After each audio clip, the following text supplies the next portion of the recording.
The Prince and the Pauper by Mark Twain. Chapter 17. Foo-Foo the First. Miles Hendon hurried along toward the southward end of the bridge, keeping a sharp lookout for the persons he sought and hoping and expecting to overtake them presently. He was disappointed in this, however. By asking questions, he was enabled to track them part of the way through Southwark. Then all traces ceased, and he was perplexed as to how to proceed. Still, he continued his efforts as best he could during the rest of the day. Nightfall found him leg-weary, half-famished, and his desire as far from accomplishment as ever. So he supped at the Tabard Inn, went to bed, resolved to make an early start in the morning and give the town an exhaustive search. As he lay thinking and planning, he presently began to reason thus. The boy would escape from the ruffian, his reputed father, if possible. He would go back to London. Would he go back to London and seek his former haunts? No, he would not do that. He would avoid recapture. What, then, would he do? Never having had a friend in the world or a protector until he met Miles Hendon, he would naturally try to find that friend again, provided the effort did not require him to go toward London in danger. He would strike for Hendon Hall. That is what he would do, for he knew Hendon was homeward bound, and there he might expect to find him. Yes, the case was plain to Hendon. He must lose no more time in Southwark, but move at once through Kent toward Monk's home, searching the wood and inquiring as he went. Let us return to the vanished little king now. The ruffian whom the waiter at the inn saw,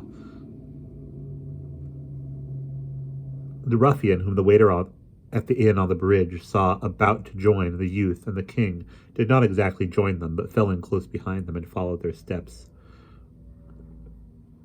He said nothing.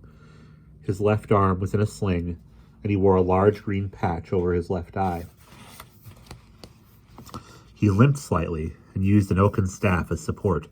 The youth led the king a crooked course through Southwark, and by struck into the high road beyond. The king was irritated now, and said he would stop here. It was Hendon's place to come to him, not his to go to Hendon. He would not endure such insolence. He would stop where he was, the youth said. Thou'lt tarry here, and thy friend lying wounded in the wood yonder. So be it, then. The king's manner changed at once. Wounded? And who has dared to do it?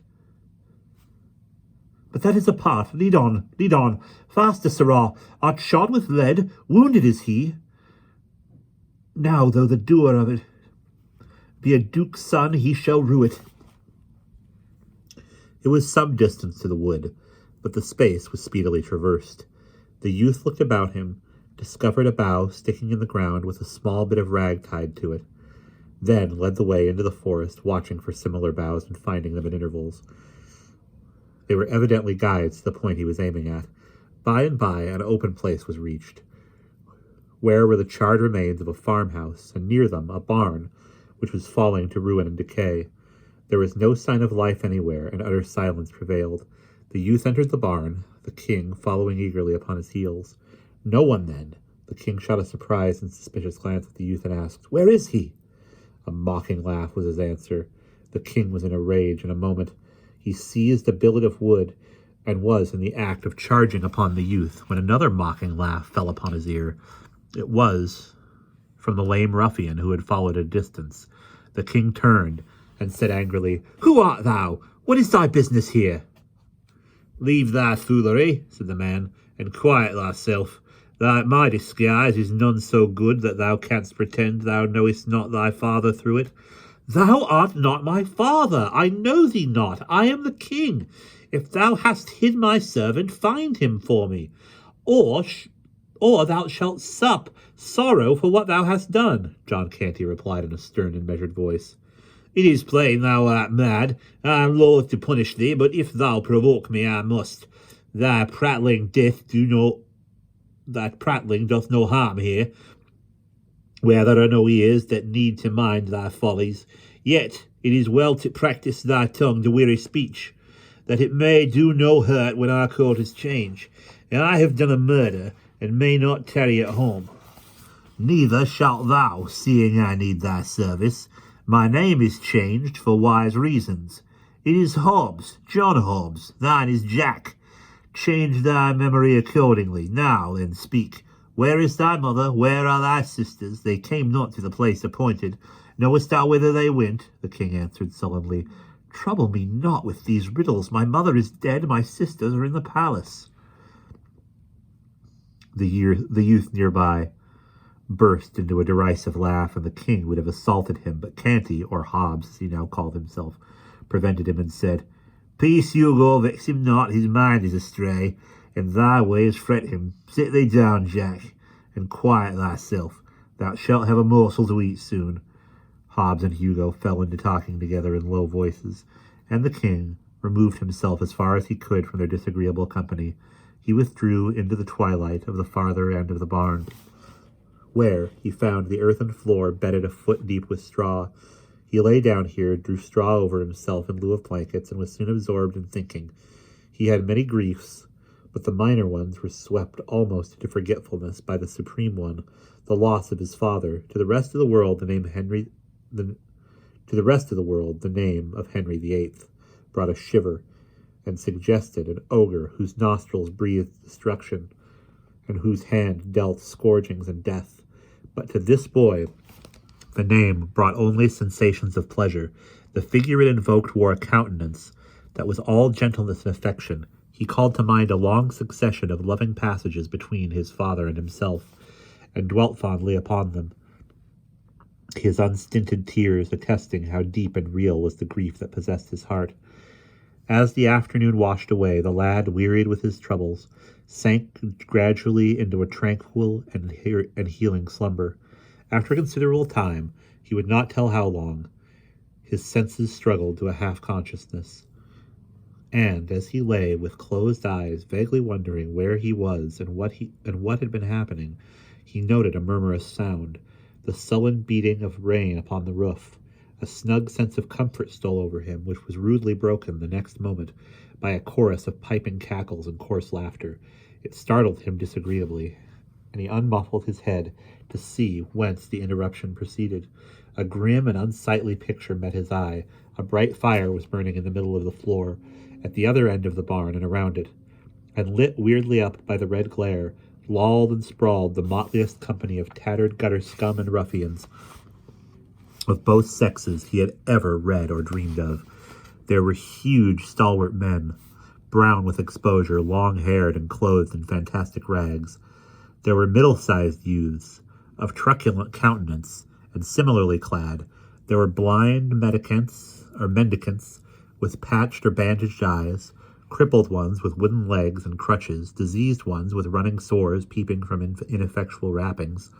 There was a villain-looking peddler, with his pack, a knife grinder, a tinker, and a barber surgeon, with the implements of their trades. Some of the females were hardly grown girls, some were at prime, some were old and wrinkled hags, and all were loud, brazen, foul-mouthed, and all soiled and slatternly.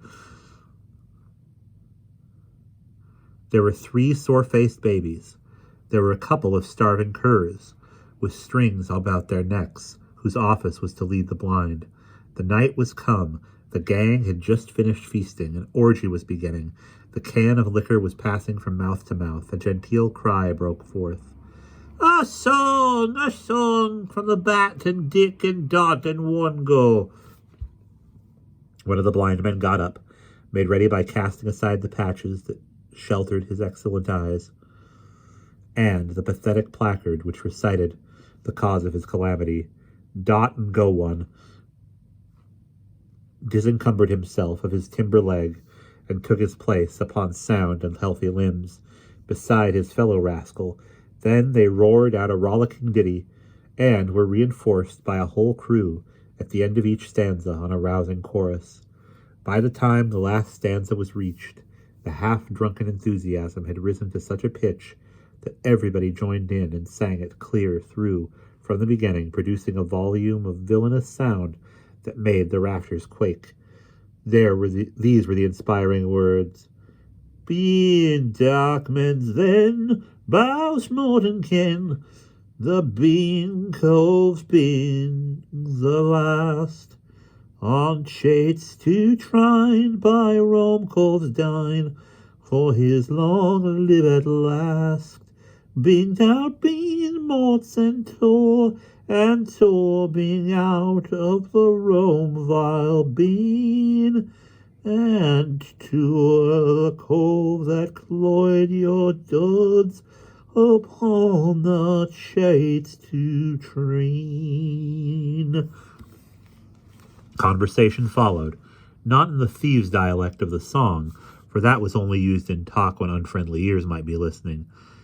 In the course of it, it appeared that John Hobbs was not altogether a new recruit, but had trained in the gang at some former time. His latter history was called for, and when he said he had accidentally killed a man, considerable satisfaction was expressed. When he added that the man was a priest, he was roundly applauded, and had to take a drink with everybody. Old acquaintances welcomed him joyously, and new ones were proud to shake him by the hand. He was asked why he had tarried away so many months. He answered, "London is better than the country, and safer these late years. The laws are so bitter and so diligently enforced, and I had not had the accident.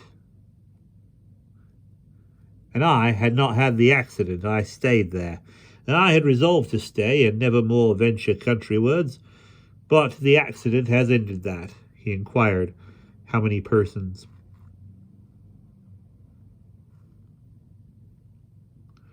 The gang numbered now. The ruffian, or chief, answered, 25 sturdy budges, bulks, files, clapperdudgeons, and mounders, counting the dells and doxies and other morts. Most are here, the rest are wandering eastward along the winter lay.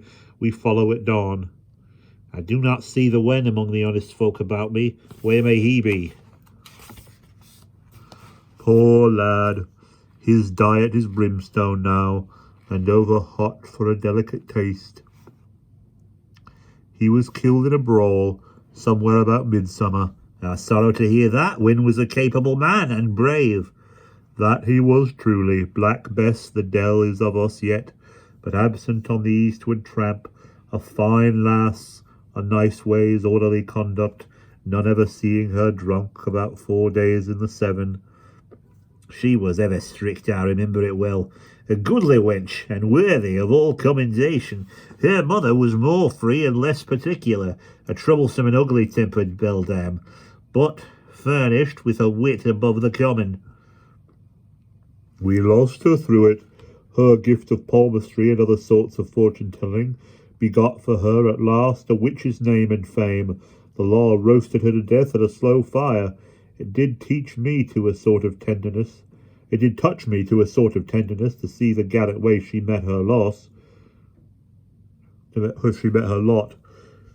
cursing and reviling all the crowd that gaped and gazed around her, whilst the flames licked upward toward her face and catched her thin locks and crackled about her old grey head, cursing them. Why, and thou shouldst live 1,000 years. Thou'dst never hear so masterful a cursing. Alack, her art died with her. There be base and weakling imitations left, but no true blasphemy. The ruffler sighed. The listeners sighed in sympathy. A general depression fell upon the company. For a moment, for even hardened outcasts like these are not wholly dead to sentiment, but are able to feel a fleeting sense of loss and affliction at wide intervals under peculiar favoring circumstances, as in cases like this, for instance, when genius and culture depart and leave no heir. However, a deep drink all round soon restored the spirits of the mourners. Have any others of our friends fared hardly? Asked Hobbs. Some, yes, particularly newcomers, such as small husbandmen turned shiftless and hungry upon the world because their farms were taken for them to be changed to sheep ranges. They begged and were whipped at the cart's tail, naked from the girdle up, till the blood ran, then set in the stocks to be pelted. They begged again, were whipped again, and deprived of an ear, and they begged a third time, poor devils, what else could they do? And were branded on the cheek with a red-hot iron, then sold for slaves. They ran away, were hunted down and hanged. 'Tis a brief tale, and quickly told. Others of us have fared less hardly. Stand forth, yokel, Burns, and Hodge, show your adornments. These stood up and stripped away some of their rags, exposing their backs crisscrossed with ropey old welts left by the lash. One turned up his hair and showed the place where a left ear had once been. Another showed a brand upon his shoulder, the letter V, and a mutilated ear. The third said, I am yokel, once a farmer and prosperous, with loving wife and kids. Now am I somewhat different in estate and calling, and the wife and kids are gone. Mayhap they are in heaven, mayhap in the other place, but the kindly God be thanked, they bide no more in England. My good old blameless mother strove to earn bread by nursing the sick. One of these died, the doctors knew not how, so my mother was burnt for a witch, whilst my babes looked on and wailed. English law, up all with your cups, now all together and with a cheer. Drink to the merciful English law that delivered her from the English hell. Thank you, mates, one and all. I begged from house to house, I and the wife, bearing with us the hungry kids, but it was crime to be hungry in England. So they stripped us and lashed us through the 3 towns. Drink ye all again to the merciful English law, for its lash drink deep of my Mary's blood, and its blessed deliverance come quick. She lies there in the potter's field, safe from all harms, and the kids, well, whilst the law lashed me from town to town, they starved. Drink, lads, only a drop to the poor kids that never did any creature harm.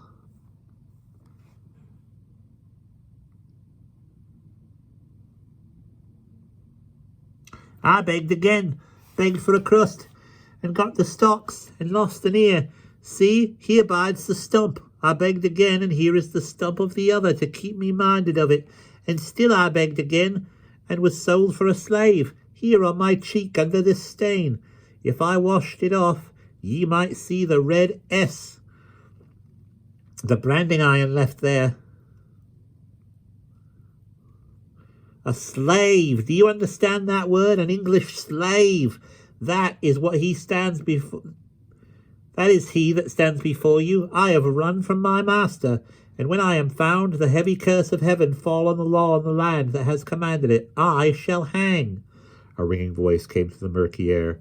Thou shalt not, and this day the end of that law is come.